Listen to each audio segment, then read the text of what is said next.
नमस्कार। आज हम एक बहुत ही गहरे सवाल पर बात कर रहे हैं।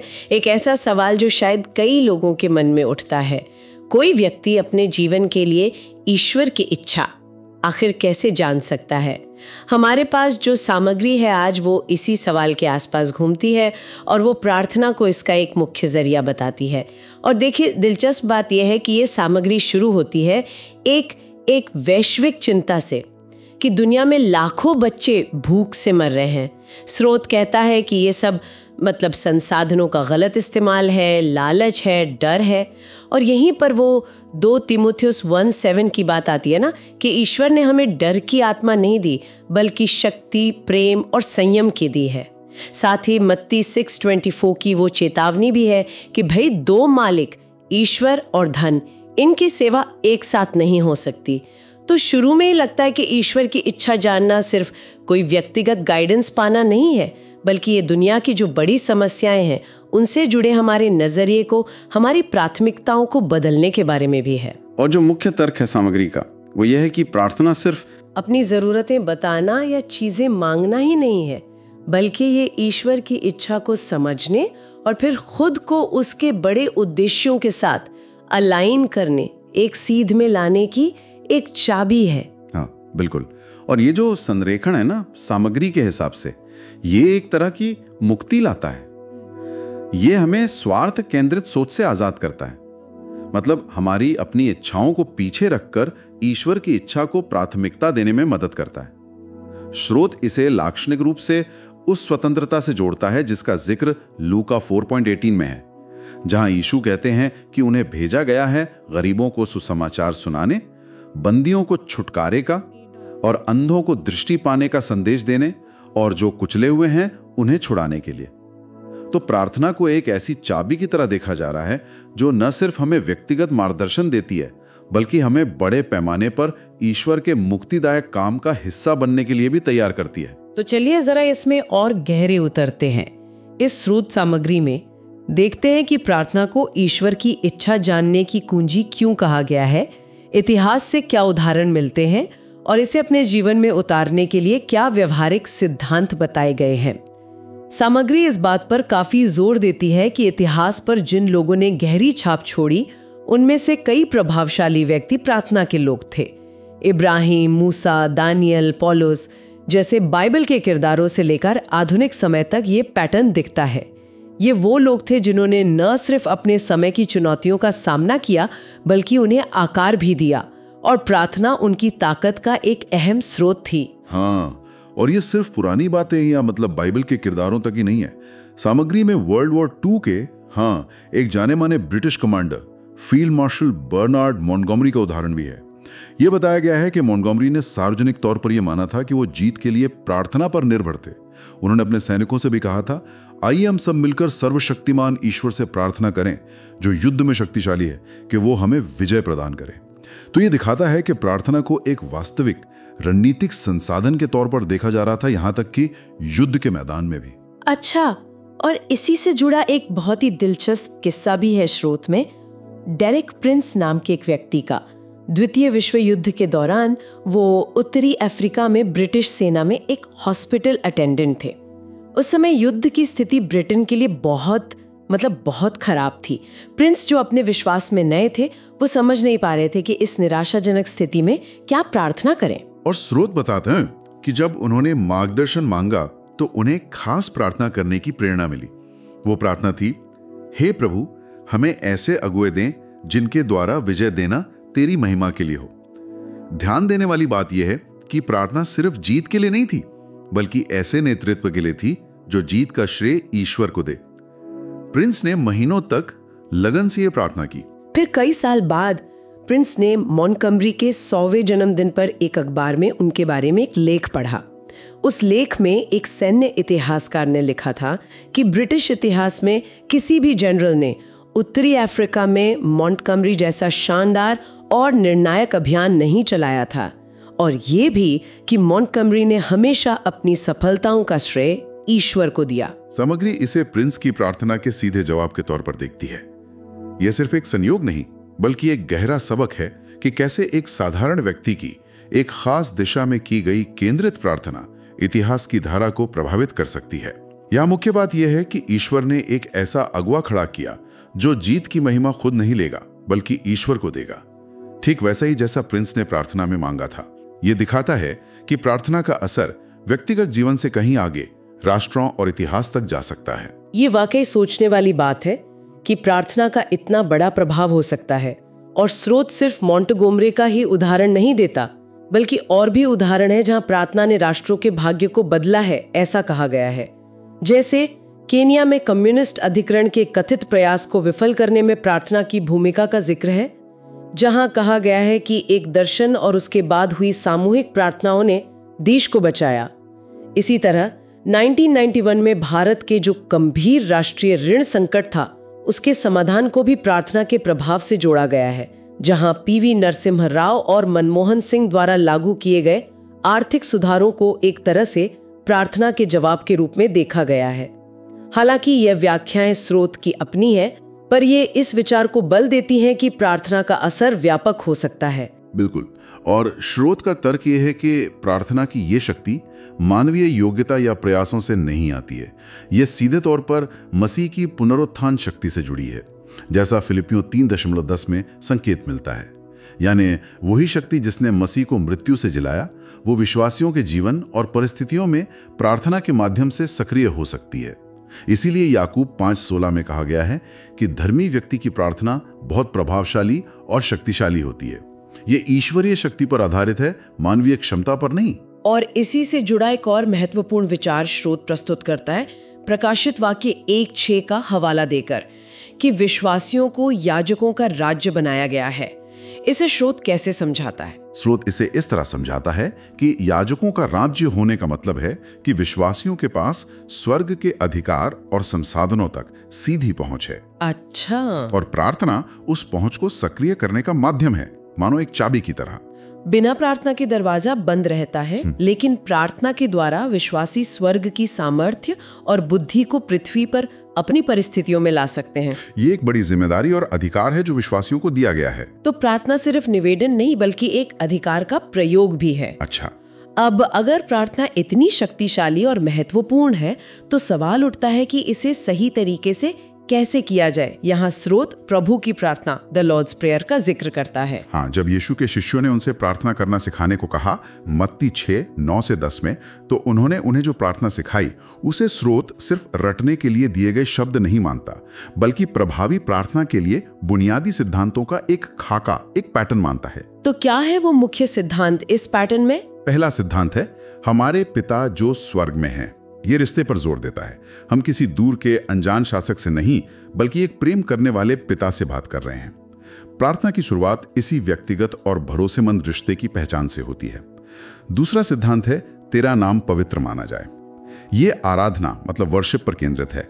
इसका मतलब है कि प्रार्थना का पहला उद्देश्य हमारी अपनी जरूरतें गिनाना नहीं, बल्कि ईश्वर की पवित्रता, महानता और महिमा को सम्मान देना है। यह हमारे दृष्टिकोण को सही करता है, पहले ईश्वर फिर हम। तीसरा, तेरा राज्य आए। यह बहुत महत्वपूर्ण है। स्रोत इसे ऐसे समझाता है कि प्रार्थना हमारे अपने एजेंडे, हमारी अपनी योजनाओं या इच्छाओं को आगे बढ़ाने के बारे में नहीं होनी चाहिए, बल्कि यह पृथ्वी पर ईश्वर के शासन, उसके मूल्यों और उसके अधिकार के स्थापित होने की चाहत के बारे में है। हम प्रार्थना करते हैं कि हमारी दुनिया में ईश्वर की प्राथमिकताएं लागू हों। और चौथा सिद्धांत, जो शायद सबसे ज्यादा प्रासंगिक है ईश्वर की इच्छा जानने के लिए, वो है, तेरी इच्छा जैसी स्वर्ग में पूरी होती है, वैसे पृथ्वी पर भी हो।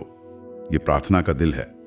हम सक्रिय रूप से यह मांग रहे हैं कि पृथ्वी पर चीजें हमारे जीवन में, हमारे समाज में, दुनिया में स्वर्ग की सिद्ध योजना, स्वर्ग के मूल्यों और स्वर्ग की प्राथमिकताओं के अनुसार हों।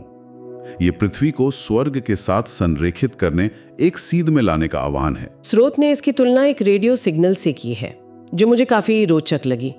जैसे हम एक खास रेडियो स्टेशन को सुनने के लिए सही फ्रीक्वेंसी पर अपने रेडियो को ट्यून करते हैं, वैसे ही प्रार्थना हमारे जीवन, हमारी सोच और हमारी इच्छाओं को स्वर्ग की फ्रीक्वेंसी, यानी ईश्वर की इच्छा और उसके उद्देश्यों के साथ ट्यून करने का तरीका है।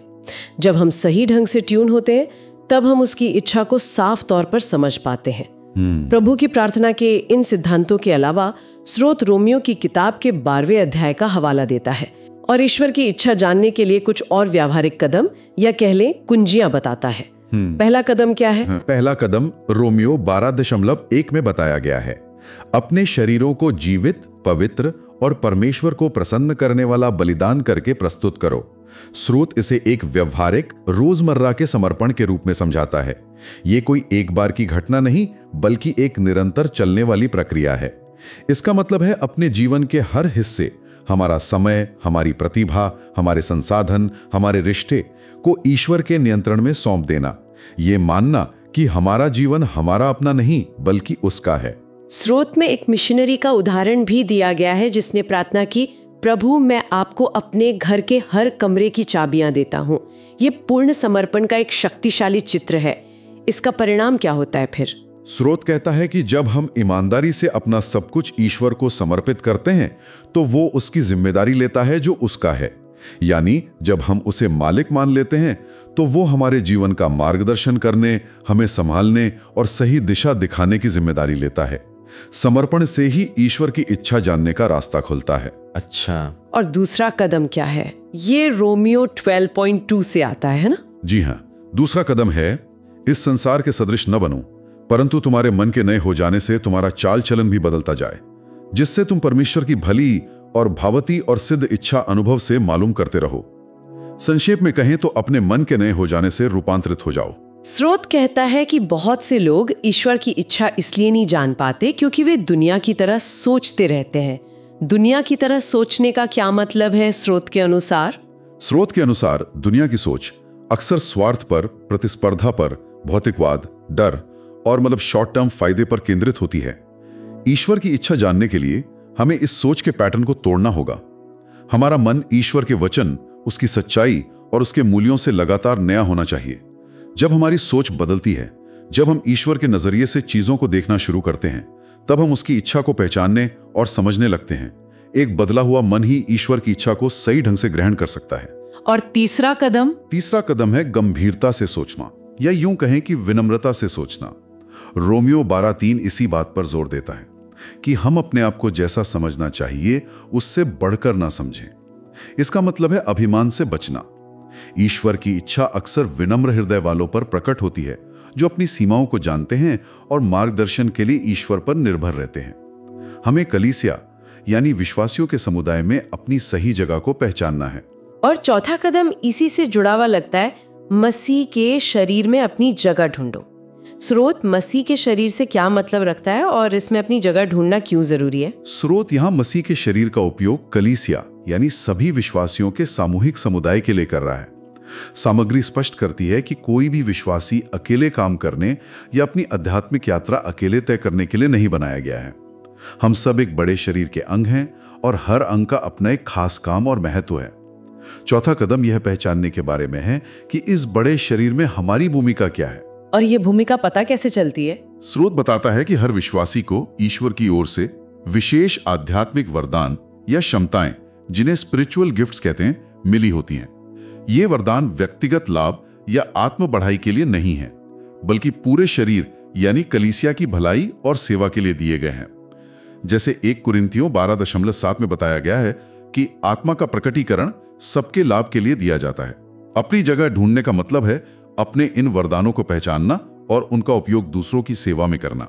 स्रोत ने यहाँ एक ऑर्केस्ट्रा का बहुत अच्छा उदाहरण इस्तेमाल किया है। जैसे एक ऑर्केस्ट्रा को सुंदर संगीत बनाने के लिए हर वाद्य यंत्र, वायलिन, चेलो, ट्रम्पेट, ड्रम की अपनी सही जगह पर जरूरत होती है और हर वाद्य यंत्र को अपना पार्ट सही ढंग से बजाना होता है। उसी तरह मसीह के शरीर को प्रभावी ढंग से काम करने के लिए हर सदस्य की अपने अद्वितीय वरदानों के साथ अपनी सही जगह पर जरूरत होती है। ईश्वर की इच्छा जानना अक्सर ये जानने से भी जुड़ा होता है कि उस बड़े शरीर में हमारी विशिष्ट भूमिका या योगदान क्या है। तो अगर हम इन सब बातों को एक साथ रखें तो इस स्रोत सामग्री का मुख्य संदेश क्या उभरता है? मुख्य संदेश ये है कि प्रार्थना सिर्फ शब्दों का समूह नहीं, बल्कि ईश्वर की इच्छा जानने और उसके साथ चलने का एक गहरा परिवर्तनकारी मार्ग है। ये एक बहुआयामी प्रक्रिया है। ये स्वर्ग और पृथ्वी को संरेखित करती है, जैसे प्रभु की प्रार्थना में देखा। ये हमारे मन को बदलती है ताकि हम दुनिया की तरह नहीं बल्कि ईश्वर की तरह सोच सकें, जैसा रोमियो 12.2 में है। इसने इतिहास में राष्ट्रों के भाग्य को प्रभावित किया है, ऐसा स्रोत बताता है, और आज भी कर सकती है। और ये हमें मसीह के शरीर यानी विश्वासियों के समुदाय में हमारी सही जगह और उद्देश्य को खोजने में मदद करती है। स्रोत ये भी कहता है कि महान प्रार्थनाएं बीज की तरह होती हैं। इसका क्या मतलब है? इसका मतलब है कि प्रार्थनाओं का फल हमेशा तुरंत दिखाई नहीं देता। जैसे किसान बीज बोता है और फसल के लिए धैर्यपूर्वक इंतजार करता है, वैसे हमारी प्रार्थनाएं ईश्वर के उद्देश्यों के लिए बोए गए बीज की तरह हैं, जो उसके सही समय पर अंकुरित और विकसित होती हैं। हमें परिणाम तुरंत न दिखने पर भी विश्वास और धैर्य के साथ प्रार्थना करते रहने की जरूरत है। ये ईश्वर के समय पर भरोसा करना सिखाता है, और अंत में वो चाबी वाला रूपक फिर से महत्वपूर्ण हो जाता है। सामग्री प्रार्थना को ईश्वर की सर्वशक्तिमानता को अनलॉक करने यानी खोलने वाली कुंजी के रूप में देखती है। ये एक शक्तिशाली विचार है। ये सुझाव देता है कि प्रार्थना के माध्यम से विश्वासी ईश्वर की असीम शक्ति और संसाधनों तक पहुंच प्राप्त करते हैं, और उस शक्ति को अपनी परिस्थितियों में, दूसरों के जीवन में और दुनिया में जारी कर सकते हैं। ये मानवीय क्षमता से परे परिणाम लाने का एक माध्यम है। तो कुल मिलाकर बात यह है कि ये स्रोत सामग्री हमें क्या करने के लिए प्रेरित करती है? ये हमें प्रार्थना और समर्पण के जीवन के प्रति पूरी तरह से प्रतिबद्ध होने का आह्वान करती है। ये सिर्फ कभी कभार की गतिविधि नहीं, बल्कि एक जीवन शैली होनी चाहिए। लक्ष्य यह है कि हम ईमानदारी से और लगातार कह सकें, तेरा राज्य आए, तेरी इच्छा जैसी स्वर्ग में पूरी होती है वैसी पृथ्वी पर भी हो। ये हमारे जीवन का केंद्रीय ध्यान बनना चाहिए। और ये हमें उस अंतिम हवाले की ओर ले जाता है जिसका स्रोत उल्लेख करता है 2 कुरिन्थियों 5:7, क्योंकि हम विश्वास से चलते हैं, दृष्टि से नहीं। हाँ, ये बहुत महत्वपूर्ण है। ईश्वर की इच्छा को जानना और उसमें चलना हमेशा आसान या स्पष्ट नहीं होता। कई बार हमें परिणाम तुरंत दिखाई नहीं देते या परिस्थितियां मुश्किल लगती हैं। ऐसे समय में हमें अपनी आंखों देखी पर नहीं, बल्कि ईश्वर के वादों और उसके चरित्र पर विश्वास करके आगे बढ़ना होता है। प्रार्थना हमें इसी विश्वास में चलने की ताकत देती है, तब भी जब रास्ता धुंधला लगे। तो इस सारी चर्चा के बाद एक विचारणीय प्रश्न जो हमारे सामने रहता है वो ये है कि जब हम प्रार्थना के माध्यम से ईश्वर की इच्छा खोजने और उसमें चलने के लिए प्रतिबद्ध होते हैं, तो हमारे दैनिक जीवन में विश्वास से चलना, दृष्टि से नहीं का वास्तविक अर्थ क्या होता है? खासकर उन क्षणों में जब हमें लगता है कि हमारी प्रार्थनाएं अनसुनी जा रही हैं या परिणाम हमारी अपेक्षा के अनुरूप नहीं है। ये एक ऐसा प्रश्न है जिस पर हम सभी व्यक्तिगत रूप से और गहराई से मनन कर सकते हैं।